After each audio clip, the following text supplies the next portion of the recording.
नमस्कार, आपण पाहता हिरकणी न्यूज. हिरकणी न्यूज प्रत्येक क्षण ताज्या घडामोडी आणि महत्त्वाच्या प्रत्येक बातमीसाठी नेहमी तत्पर. आमदार क्षीरसागर पुत्र नगरसेवक ऋतुराज गोव्यातील कॅसिनोत. शिवसेनेचे नगरसेवक ऋतुराज क्षीरसागर हे काही दिवसापूर्वी गोव्यातील कॅसिनोत गेले होते.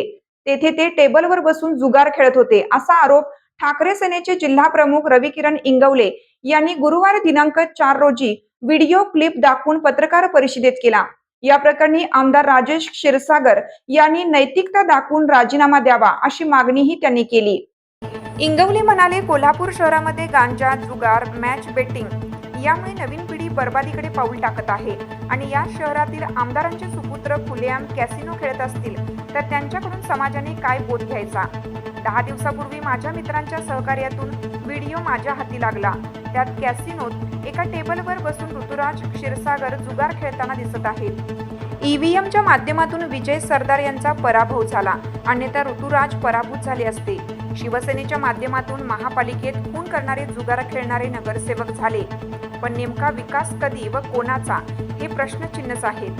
तसेच आमदार क्षीरसागर यांच्या टक्केवारीमुळेच कोल्हापूरचा विकास खुंटला असून शहर भकास होत असल्याचा आरोपही इंगवले यांनी केला. ठाकरे सेनेचे जिल्हा प्रमुख रविकिरण इंगवले प्रसिद्धीसाठी स्टंटबाजी करून आमदार राजेश क्षीरसागर कुटुंबियांना बदनाम करण्याचे षडयंत्र रचतात. त्यांच्या म्हणण्याकडे जास्त लक्ष देत नाहीत, परंतु त्यांनी केलेल्या आरोपाला आता कायदेशीर चोख उत्तर देऊ असा इशारा नगरसेवक ऋतुराज क्षीरसागर यांनी पत्रकारांशी बोलताना सांगितलं.